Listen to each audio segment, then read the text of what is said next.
In a world of Johnnies, Timmies, and Spikes, we must all arrive at the win condition.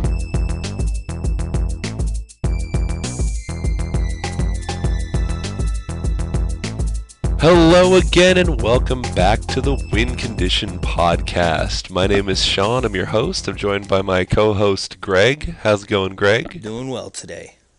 Excellent. Thank you. Well, we are on the cusp of a new standard. Ixalan is being released hours after we are recording this, and excitement abound. I mean, a lot of excitement. There's so much good cards, but I think a lot of people are really just looking to this set for EDH more so than standard.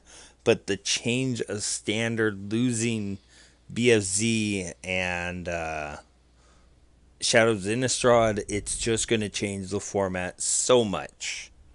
It really will. There were a lot of powerhouses from those blocks that will need to get replaced right in this new standard. But you know, people will innovate. Things will definitely percolate up, and Teamer Energy has been dominating. Will Carnage Tyrant lead a deck of dinos to victory? Everything is still up in the air. We have no idea what to expect.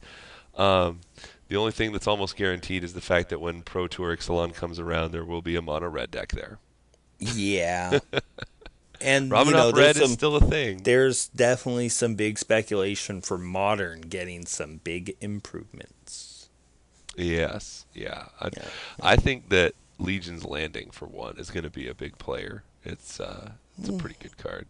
I don't know. It's okay.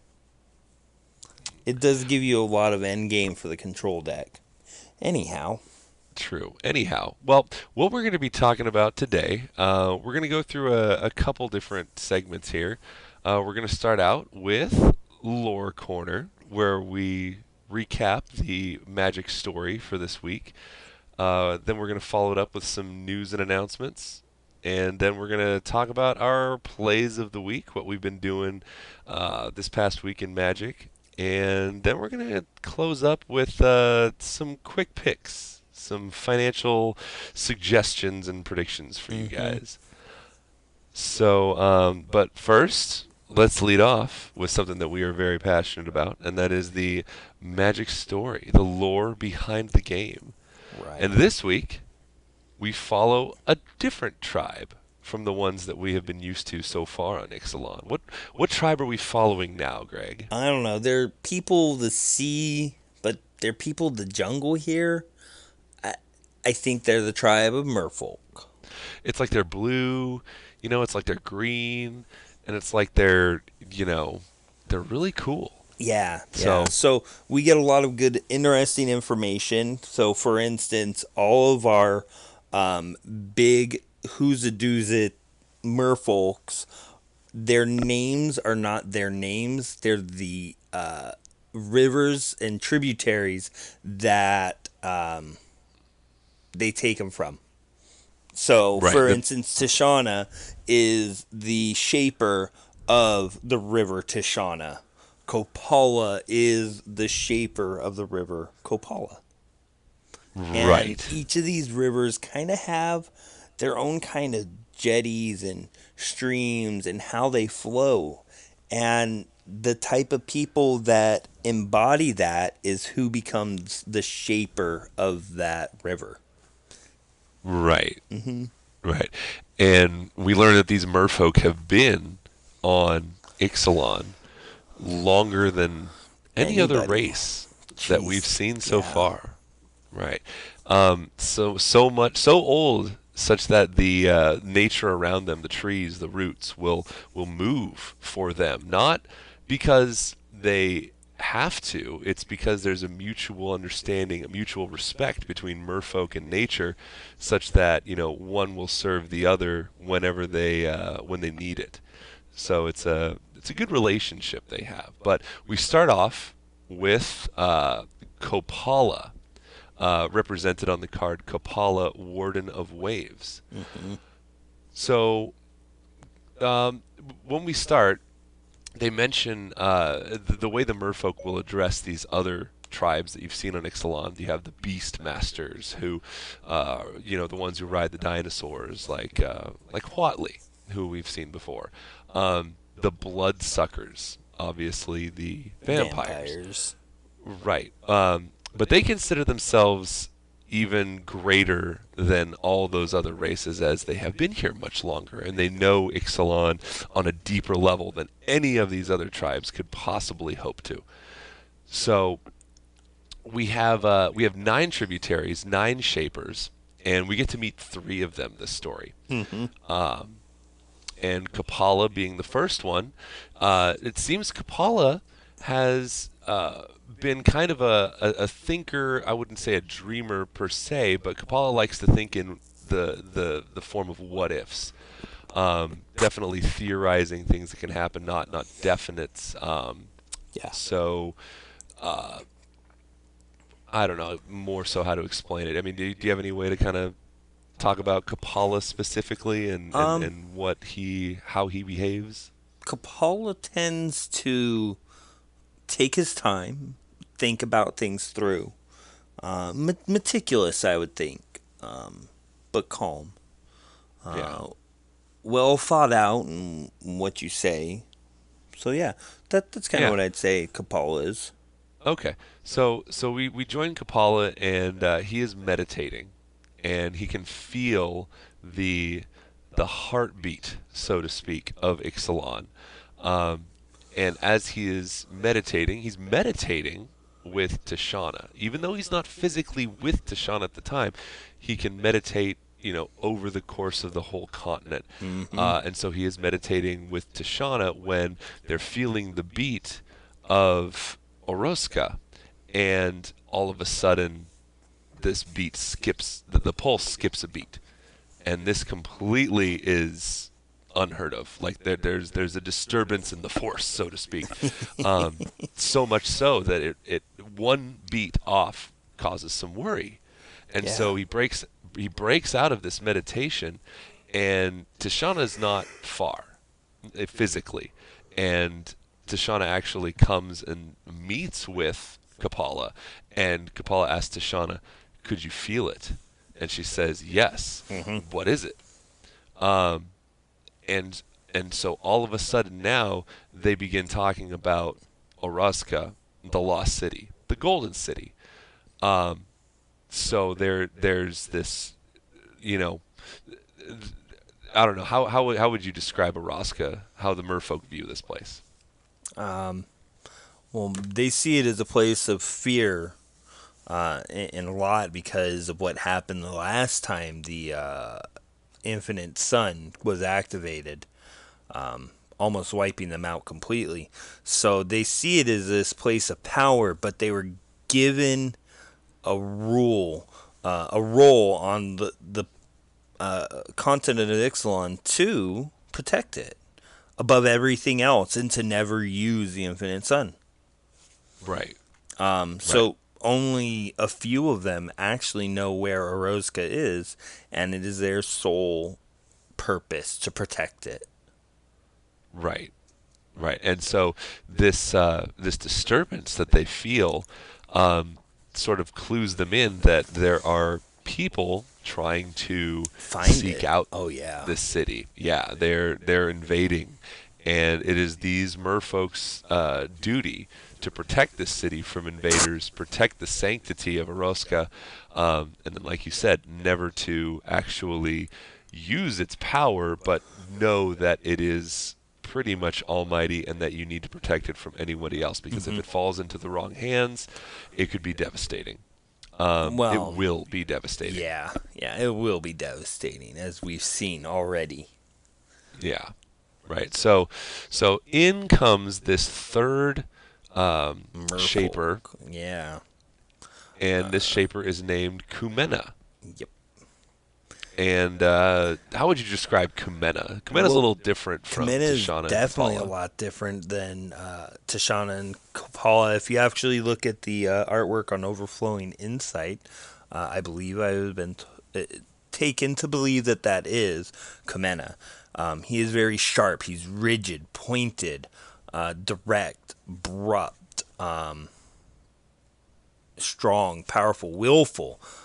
He comes from the river Kamena, and it flows through the rocky crags of a canyon, and it is very fast flowing and very rigid. And he very much takes on a lot of these elements, and he questions everything. He doesn't believe it until he's seen it. And he rushes in there with a pirate. Yep. And this pirate from the Brazen Coalition is there, and he kind of uses a lot of force to get information out of him. And he already has, and there's a lot of fear. He is afraid of Kamena. And he talks about what's going on. The Brazen Coalition having a pirate that's searching for Orozca, and they're like, oh, that's nothing new. And then, but this pirate has the ability to turn people into stone, and has a thematic compass that's helping her find the way. And then there's this bull-headed man that breathes fire and embers. We know these as Vraska and Angrath. And then they talk of the crazy zeal of the vampires trying to get back their son, and how they've never redoubled their effects like this. They've really just gone out there and powered through. And then he comes to the Sun Empire and tells of the story of a soon-to-be warrior poet that is now an explorer looking for the lost city of gold. We know it's Huat Li. Yep. And he kind of gets in a fight. So after he tells us, Kamena pulls vines from underneath this primal wellspring and drowns the man. Which, of course, we're not fans of, but it happens. Right. And he kind of has this spat with Tishana, talking about how they should use the Infinite Sun against these interlopers to get rid of them. And Tishana's like, no. Getting louder and louder, that is not something we're going to do. So while this is happening, Kamena's people are kind of standing back, and Kamena just provokes, and then it comes to a header. And they both kind of look at Kapala, and Kapala's like, I side with Tishana. No, we shouldn't be using it. And Kamena is like, I can't take that. So he goes to the sea, and he starts weaving a storm to take this out. And Tishana, of course, follows, and Kapala is ready to follow along. And Tishana's like, no, I need you to go let the rest of the Shapers know we need to be prepared. This is the first time that we've had something like this in recorded history, and we need to be ready. Take care of them. So Tishana kind of puts Kapala right on the spot to be the new leader. Trust, right? So while Kamena runs off to the ocean, he's weaving his waves. Tishana kind of counters it and starts dispelling it, and in doing so destroys a couple ships that were in the bay where they were at. I mean, it happens. And Kamena makes a comment as, your magic has always been so strong, but you're still old and slow. And he hits her right in the face, and she goes dark. And that ends the story. Yep. So we have some trouble in the merfolk ranks. Yeah, it looks like one of the merfolk wants to use everything against them. Now, there was comment in there about how it was used previously, and I've seen some compelling arguments that Ixalan was a entire continent without an inner sea previous to the first time, and I believe that Azcanta was a city of the merfolk that was destroyed because of the Infinite Sun. Interesting. Speculations for future stories. Right? I mean, it's exciting times. Yep. So now you have Vraska. You have who's the other planeswalker? What's his name? Huatli or Jace? No, the Ongrok. fire breathing. That guy. Yeah. Everybody's looking for this lost city, including one of these merfolk shapers. They're all wanting to get it and use its power. So I feel like it's gonna happen one way or another. Oh, yeah. Now, this going back to my previous speculation about the story, is this all part of Bolus's plan? Gosh, you know? that's hard to say. I doubt it. Yeah, I don't know. I mean, that guy schemes and plots for eons. So Yeah, but he schemes and plots for the grand idea and not the individual. True. I'd just be curious to find out what this sun power in Escanta really is. So we'll see as the story unfolds. But You mean Eroska? Eroska. Sorry, not Escanta. Bleh. Atlantis, come on. I got my flip cards mixed up. All right, so that brings us pretty much up to date on the Magic story. All right, well, in our next segment, we're going to be talking about a couple announcements that Wizards made and some interesting things you should know about not playing Standard. I'm sorry, about buying boxes of Ixalan. Yeah, there's some neat promo stuff coming out. So when you buy a box at your local game store, when you buy a box of Ixalan boosters, you usually, when you buy a box, you get a promo card. Just one foil promo card with alternate art. That usually it's mass produced, so whatever card it is, its value tends to deteriorate a little bit. But what they're doing this time is they're actually including the standard showdown packs, and in addition to a promo card. I mean, you're going to be able to get a lot by buying booster boxes. What can you get in these packs, Greg? You get your buy a box promo, which is Burning Sun's Avatar. Burning Sun's Avatar, yep. Wow. Wait, it's a 9-card booster pack? One moment. I thought it was a 4-card booster pack. Oh, that's right. It has It's the equivalent of 2, I think. Yeah. Where are you? So, you're going to get a dino-sized buy-a-box promo. Right? So you get that Burning Sun's Avatar. A foil alternate art. Yeah, that's the Burning Sun Avatar. And then an extra one. So you get 2 of them. Right? Half a playset already. You'll get 2 standard showdown boosters inside, which will have 1 premium card from a standard set, which can be anything from a common to a rare. Probably going to be a common or uncommon. Premium means foil. Premium foil basic land, which, if I'm not mistaken, are the Shooting Star lands. And then 2 rare or mythic rares, which can include masterpieces. From standard legal sets. Right. Yeah. So we're talking the Kaladesh inventions are going to be the ones you're going to be looking for. Yeah. And then don't forget, join your local league, and you get that unclaimed territory. Oh, yeah. Is that another promo card you get? That is another promo card. It is an alternate art card. And, I mean, league play, if you don't know how that is, you get to pay in. You get 3 packs. You build a 30-card deck. Yeah, you heard me right. 30 card for limited.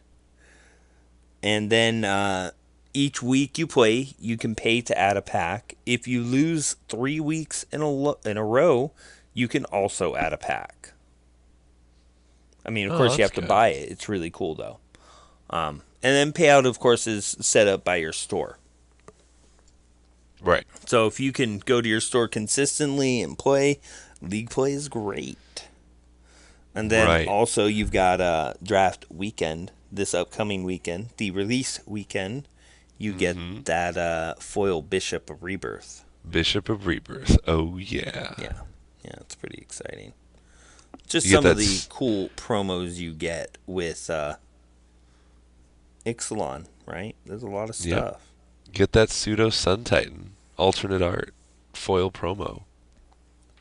I don't know. I like the pseudo Inferno Titan myself, but Well, yeah, you get 2 of those for buying a box at your local game store anyway. hmm Um, okay, so there's lots and lots of incentive and promos to be going and buying your Ixalan boosters, participating in draft weekend. Um, so that Ixalan release is going to be very, very exciting. Coupled with the fact that we're going to be seeing a whole bunch of new standard coming out. So fun and exciting times to be playing and buying Magic cards right now. Um, Now, Greg, you'd asked me to remind you Oh about yeah, a tweet by Mark Rosewater. yeah. So as you all know, we've got our third unset coming out soon. Yes. And we all want to draft it. We all look forward to that. But the big question on everybody's mind is, will we be able to play with these silver borders outside of sealed? And Well, will we? Mark Rosewater has said he has designed cards in unstable to be legendary commanders for EDH. What? That is silver border cards to play with black border cards to be enjoyed. So what that means to say is that there will be cards in unstable that will play along with commander specific stuff. Because, there are just some things they can't print in black border. But could you imagine a silver border commander stuff? Like maybe a legendary creature that allows you to partner up 2 other legendary creatures to have 3 partners? Oh my gosh. Because the other one does nothing. Or maybe an artifact creature that could be a commander. Or an artifact that could be a commander. I mean, it's sky's the limit. That's extremely precarious because this being an unset and a greater portion of the cards are not going to be playable legally in sets, in standard or modern or legacy or anything outside of cube really. But everybody knows that the borderless full art lands are going to be pretty pricey. Everyone's going to be wanting those. Mm-hmm. But this set could actually have some cards that are worth money that can actually be played in a commander set. I mean, more so than Super Secret Tech. Well, that means that these boxes and these packs might actually be worth, money, like buying boxes or More buying so than packs to. just the lands. Yeah. That's Yeah. crazy. That's never happened in an unset before. Um, Whoa, I whoa, whoa, whoa. You got to take that back. There is one card in an unset that is worth buying for EDH. what's that? Super Secret Tech. Is that legal? I mean, it doesn't say it's not legal. If you go onto gatherer.wizards.com and you look up super secret tech, is it banned in EDH? Let me go take a look. I would venture to say that anything that's been printed, in an unset thus far, barring basic lands, is illegal in anything other than your cubes that you build. Do you know what Super Secret Tech does? I've heard of it once or twice before, but why don't you educate us on the. It is a 3-drop artifact, And what it says is all premium spells cost 1 less to play. And all premium creatures get +1/+1. Premium being foil. Correct. Alright, so it does say legality is only for unsets. But of course, when it comes to EDH and casual play, word of the table is what's okay. Sure. Yeah, if you can convince your play group that you can play Jack in the Mox in your deck, then go for it. Any kind of house rules, yes. But if Mark Rosewater is saying that there are cards in this unset that are specifically designed to be legal in Commander, then that's going to do a lot for the price of those cards. And playability. And playability, yeah. Okay, interesting. I did not know that. So be on the lookout for that. And we'll probably be getting these spoilers for the unsets coming up in the next couple months or so. And there is one other thing important. This weekend, we are going to be having Grand Prix Shizuoka and Providence. So if you're going to get out there, get out and watch some Grand Prix. There you go. Do you know what formats these are? Ixalan Team Limited. Ooh. For Shizuoka. Okay. And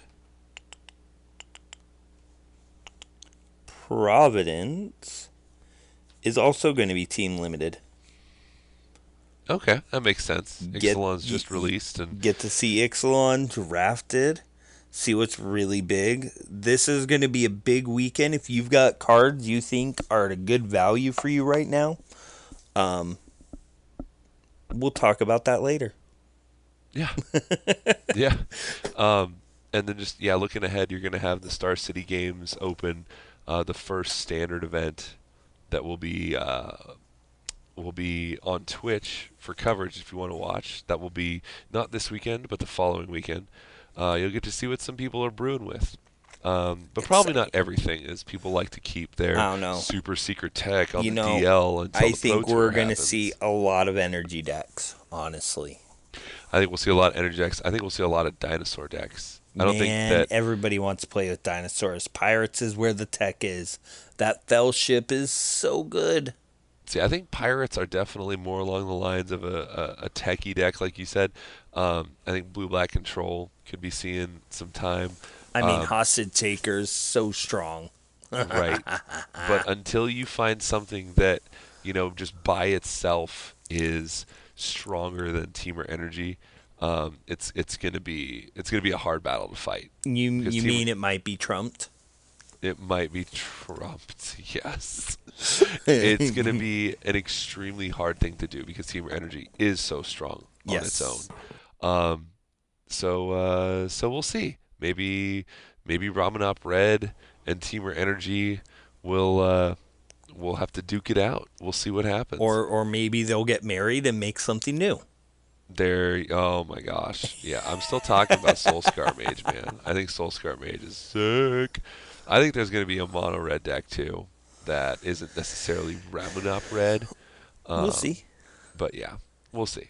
The return of Lightning Strike is sweet. Lightning Strike is amazing. Yes. Yeah. Completely agree. All right. So, moving on down the track. Yep. So we've been talking about some news and stuff, but let's talk about plays of the week. Let's talk about what we have done this week in Magic. Any decks that we built, any games that we played, any highlights, any cool stories that we've had, any insane plays that we've been doing. And Greg, I'll let you start us off in this category. If you guys didn't know, we had a pre-release. We did. We did. It was Ixalan, of course, because, everything's about pirates and dinos and merfolk and vampires. So this past weekend, I got to go to my local game store. I played in the midnight, which I always suggest, but never say you should go the whole night. I went 2-1 drop on a Grixis Pirates deck. Nice. Oh, man. Living the dream. I got the Vanquisher's banner, which I never got to play.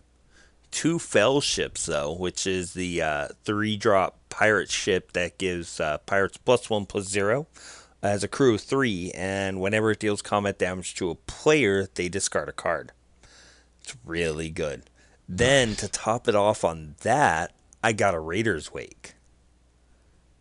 Ooh, Now, you ask what does me, that what's do? a Raider's Wake? It's a 3 generic and 1 black enchantment that says whenever a player discards a card, they lose 2 life. And then it says raid. If a creature you control attack this turn, target opponent discards a card. That sounds extremely effective. Right? It really was. Then on top of all that, I had 2 lightning strikes, 2 unfriendly fire, and 2 gosh, I can't remember the name. It's a 3-drop spell. It's a colorless and 2 red sorcery. Deals 3 damage to target creature, but if you attack this turn, it's 6 damage. Ooh. So good. On top of a couple other pieces of removal. And some good synergistic creatures. I mean, not a lot of rares that I got to play with, but it was a good, strong deck and a lot of fun. Nice. And then in Two-Headed Giant, I went 2/2 with my partner, Andrew. We built a red-green dinos deck. Not dragons, dinos. Which was pretty good, except for the fact that when I was piling it, it never drew lands. As a matter of fact, we went 2 rounds straight with me topping out at 5 lands. Ooh, that's frustrating. Yeah. And then the other deck we built was black-white vampires. Had a lot of good removal in both colors. Blue just wasn't any good for us, although we did splash blue in the black-white deck for an arcane adaptation. And a couple other cool piratey stuff. Nice. Like, there were some cool cards. Anyhow, when we got to 202, we decided to switch our decks because his deck was drawing too many lands, and we were 16 lands in the deck. And I was not drawing enough when I was 18 lands in the deck. Yeah, You figure, why not just give the decks to a different set of hands and Yep. see if they could draw a little bit more favorably? And then we just kept winning. Yeah. We got to the final round, and we played out the 2-drop whenever you play a non-creature spell, it gets a 1/1 counter. Mm-hmm. And then I gave it 1 with the wind.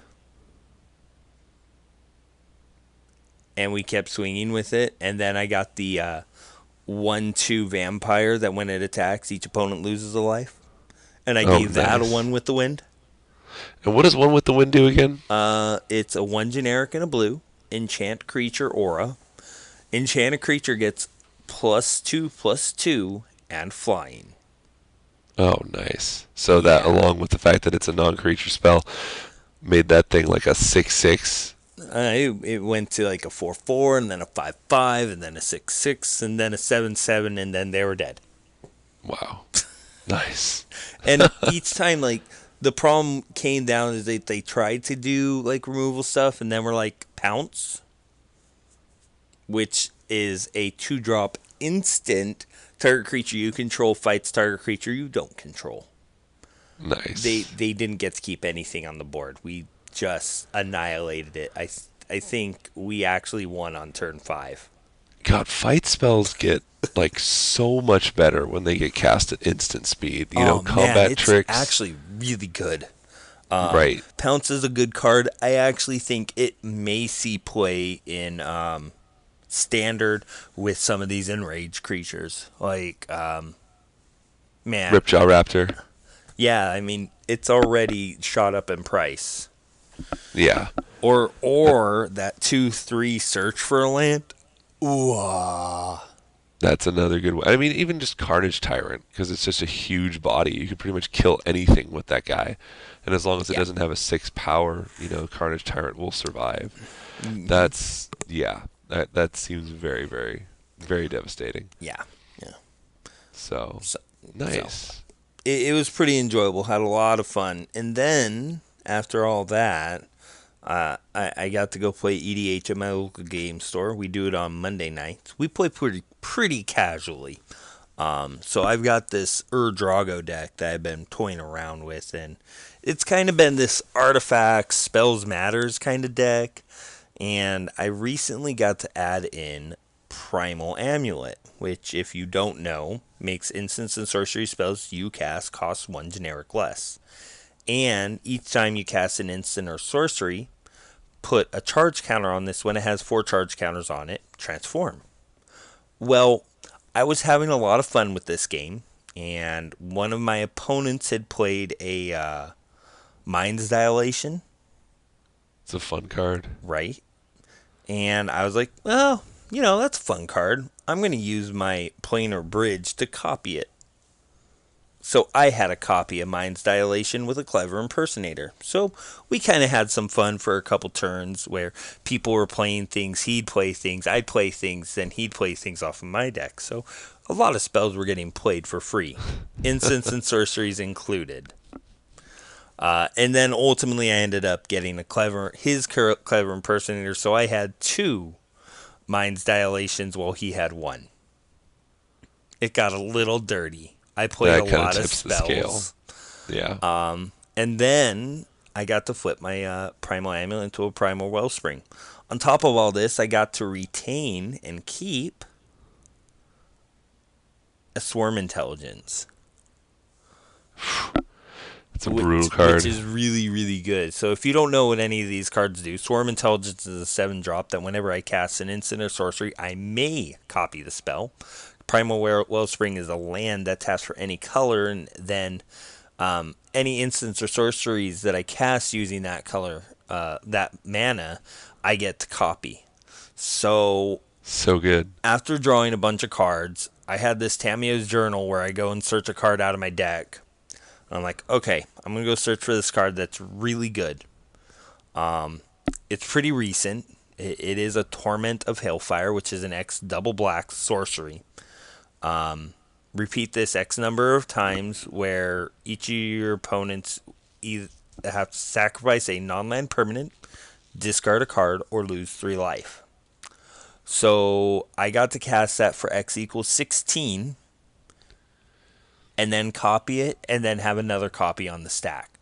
So I had to, each of my opponents had to do that 48 times where they had to decide.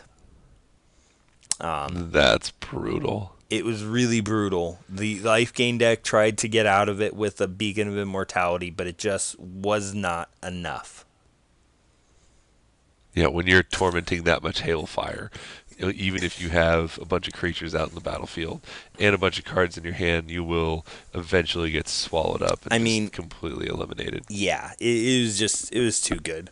And of course, it happened right after somebody had wrapped the board of creatures, so there was a lot less creatures out there. Yeah. Well, that just sounds like a good old-fashioned time to me. I mean, who doesn't like a Torment of Hailfire for 42? Everybody likes to burn. Yep. Mm-hmm. Yep. Wow. No, that's awesome. That's quite insane. Well, I wasn't able to cast any of those gigantic spells for massive dramatic finishes this week. What I was able to do was I was actually able to talk my wife into playing a couple games of Modern with me. I don't believe it.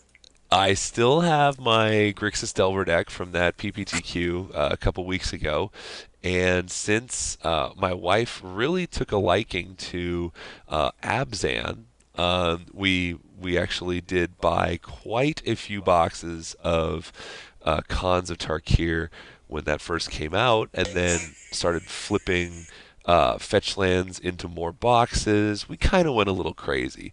But what that allowed us to do was play a lot of Standard around Khans. And she definitely took a liking to the Abzan build. I mean, Siege Rhino was like her favorite card. I mean, it was like everyone's favorite card at the time. But it was exciting for me because she really, really enjoyed playing. So what I wanted to do was build her an Abzan modern deck that she could then play against my Grixis Delver deck. And I don't own any Tarmogoyfs, unfortunately.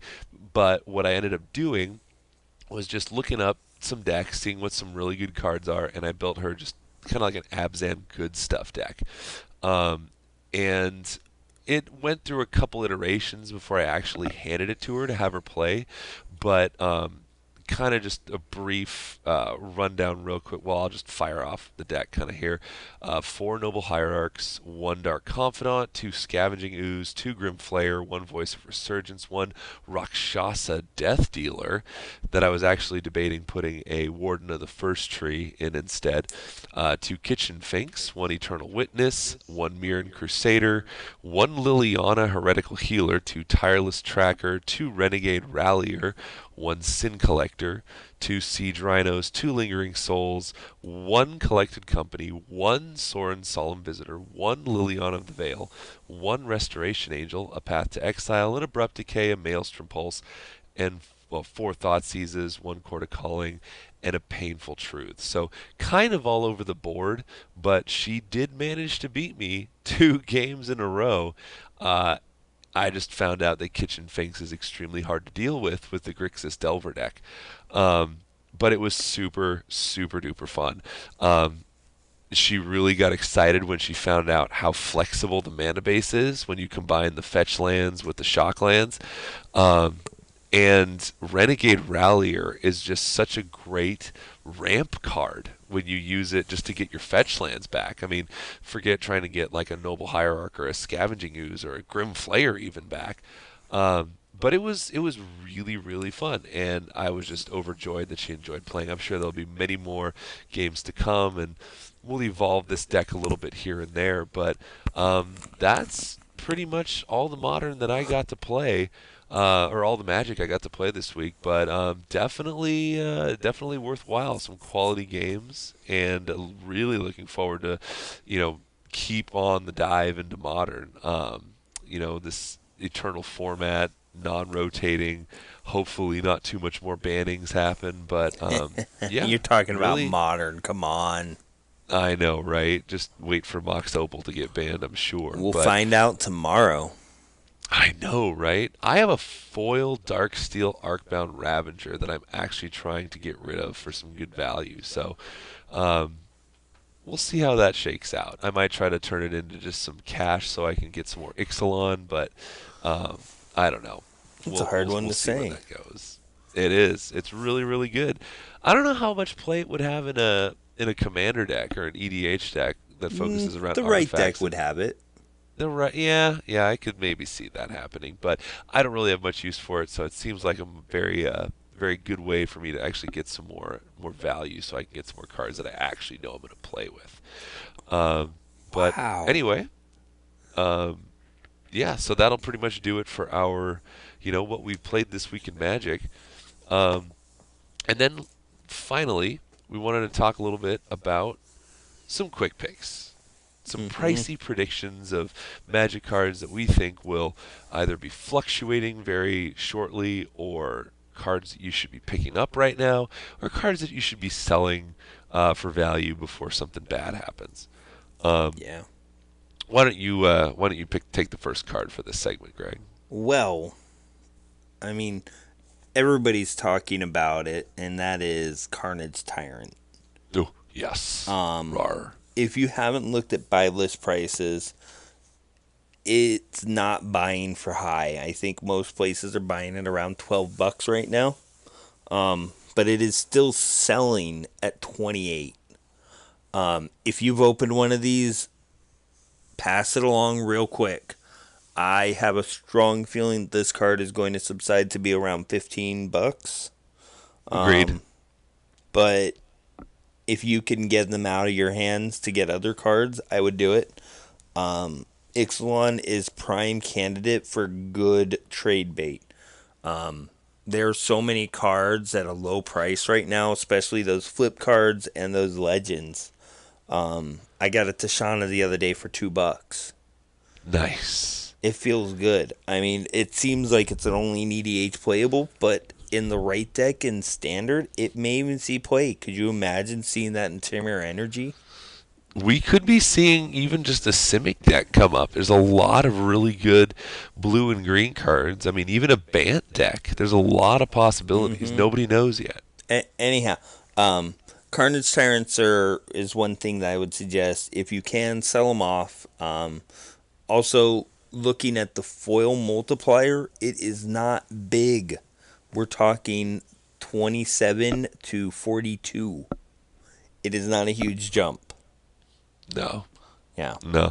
Yeah. I think the set's looking for a card to really sink the value into, and Carnage Tyrant is definitely the hot button card right now.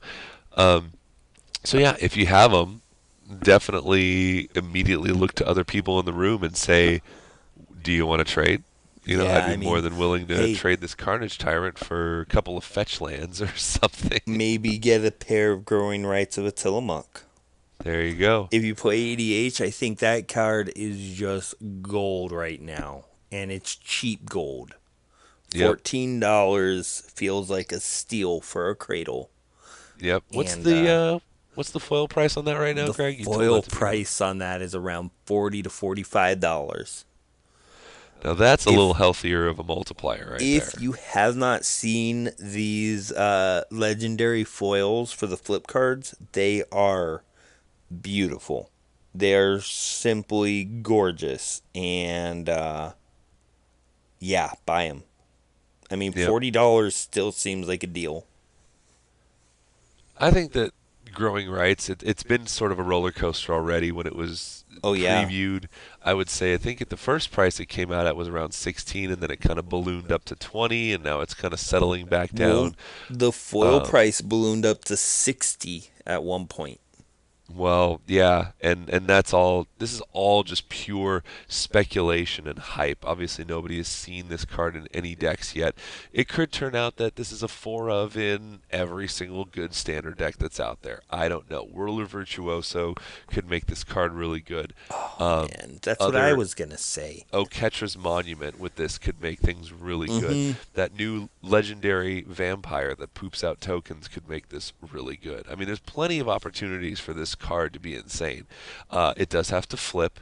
You do have to wait until the end of your turn to actually use it. But given the right scenario, this card is bonkers powerful. So Agreed. can't say enough good things about growing rights of Itlamok. Maybe this is the time to get it when it's about 13, 14, somewhere around there before it completely spikes once standard hits. Another card I think that you would want to pick up before standard hits is the new Jace, the 3-drop Jace. Oh my gosh, I can't believe I'm blanking on his name right now. Cunning Castaway. Jace Cunning Castaway. Okay, so you were talking about Carnage Tyrant, and here's my reasoning behind this. Carnage Tyrant cannot be removed with single target removal. You're going to need a board wipe. So if you're just going to try to one-up and level up each other, I think that you're going to be seeing an X-white deck start to bubble up to the top. And I think the only possible counterpart to that is blue. I think blue and white just are a match made in heaven for control decks for standard. Possibly even blue-white X. All that being said, Jace is 3 mana to draw a card, which already seems halfway decent. Now, that's not to mention if you have a control deck and you can actually keep him around until he splits into 2 Jaces, now you're drawing 2 cards a turn. You remember, his card draw is dependent on you getting in. True. But I'm just saying that this card can get out of hand in the right kind of control decks. I mean, we still have, oh my gosh, whatchamacallit? Oh wait, no, we're losing the Manlands. That's right. Yeah. But I believe that with his ability to create illusions, with other types of control magic, I mean, we have Spell Pierce to protect him. Don't forget there's that just Anointed Procession. Oh my God! Yeah, if you have Jace with Anointed Procession, you actually get to ultimate. You could potentially draw 4 cards a turn, which is insane. But 3 mana Jace, I think this guy is actually going to become quite the staple in the most powerful decks in Standard. Control is poised to take the field, and it really hinges on your ability to be able to draw cards and replace your hand. You're right; it does need to have a couple of qualifications, but I think that Jace is going to be one of those planeswalkers that really, really starts to surge forward. We saw a 3-drop Liliana start to take over. The 3-drop Gideon is slowly starting to creep back up. He may be another player in a blue-white control deck. I don't know, but I'm really, really going to go ahead and get behind Jace here, the Cunning Castaway. I think he's going to be a $20-$25 card moving forward. Okay. A card that I think you should be picking up if you're an EDH player, I mean, this is going to be my last pick, is Spell Swindle. Yes. I've been pretty hard on this card. A lot of people have been thinking about it. It is one of those 5-drop counter spells, but there are excellent upsides with this card. Mainly being the fact that when it's countering a spell, you're getting an artifact for each and every single one in the CMC. So you counter an 8-drop, you get 8 artifacts. You got a Primal Vigor, Parallel Lives, Anointed Procession, Doubling Season on the board, you double that. Or double the double. And then they all tap Sacrifice for mana. You got something like a Mana Reflex in your deck, you can really take advantage of this. But it's really up to you. I think this is probably one of the best counter spells for those Bant token decks. I mean, seriously. If you want to get extra value out of your cards, this is a good card for it. At $2, it's not real expensive. I would pick up when it goes to $1. Yep. Now, kind of, again, shot out of a cannon here. Do you think Inspiring Statuary could benefit from Spell Swindle? That gives all non-artifact spells improvise? Improvise, correct. Definitely. So you spell swindle something, and all of a sudden you've got all this extra mana that you don't necessarily even have to sacrifice. I mean, sure, could it's you for imagine generic dropping mana. a Carnage Tyrant or having that excess mana to counter spells? Yeah, it just seems so good because if you spell swindle something with an inspiring vantage on the battlefield, I mean, since we're losing Eldrazi, it's going to be really hard to find colorless spells for you to cast with this. But that just seems so powerful. Like any other instant speed spells that might be an X spell or that might require you to cost a lot of generic mana, that seems like a complete blowout right there. Not to mention the fact that you can then untap and then reuse them again, either with your Inspiring Statuary or sacrificing them for colorless mana. I mean, you could sacrifice... Or drop a Rebel in Riches and try to win the game. Or do that. Yeah, exactly. Or just sacrifice one of your treasure tokens to provide that colored mana and then tap the rest for the generic so that you can use them for colored mana the following turn. But I think that's a great combo that if Spell Swindle is going to be seeing some run, that Inspiring Statuary deserves a second look. I agree. And then also, if you haven't noticed, with the release of these new commander decks, there was a dragon that has spiked in price quite frivolously, and that is Karthus, Tyrant of Jund from Alara Reborn. And its price is currently floating around $30. And if you don't know, when Karthus enters the battlefield, you gain control of all other dragons on the battlefield, and all dragons you control have haste. Yeah. So, kind of like a dragon insurrection. And, since dragons are always so popular already, this card already has some good value. But it's really, really popular right now. If you didn't know and you don't need your Karthuses, go ahead and trade them. You're going to get some good value for it. Yeah. Or if you want one, or you want to start playing dragons, I would definitely grab one of these because you're probably not going to get a reprint of this guy for quite some time. I So, agree. yeah, take a look at that guy if you want. That's Karthus, Tyrant of Jund. Whew. Well, we kind of went over a lot here. I don't know. We're about right. Yeah. We did forget something. We did, but No, our sponsor. I know we can loop back and insert that into the beginning of the episode too. But in case you all forgot, this podcast is brought to you by Flipside Gaming at flipsidegaming.com. Go ahead and order all your Ixalan product, booster boxes, pre-constructed decks, bundles, and use that promo code WINCONDITION in all caps to get 10% off of your purchase of $10 or more. And that will help contribute to future show giveaways. I think we're planning on doing another giveaway circa episode 30 coming up here. So stay really tuned for some close. some announcements for that. So anyway, all that being said, let's go ahead and wrap this episode up. Yeah.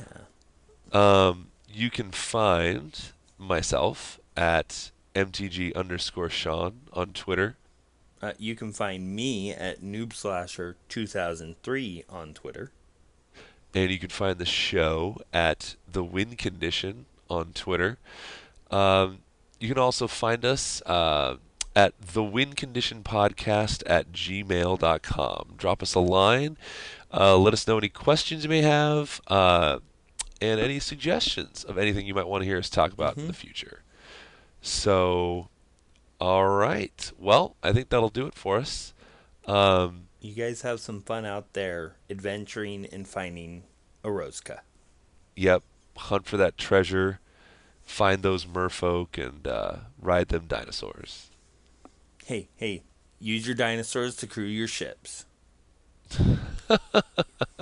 I want to see a dinosaur on a sky skiff. Apparently, there's a book that talks about dinosaurs being pirate ships. What? Yeah, I saw a picture. It's kind of crazy. Anyhow, with that, guys, you have a great time and enjoy your draft weekend. Yep. And we will talk to y'all next week.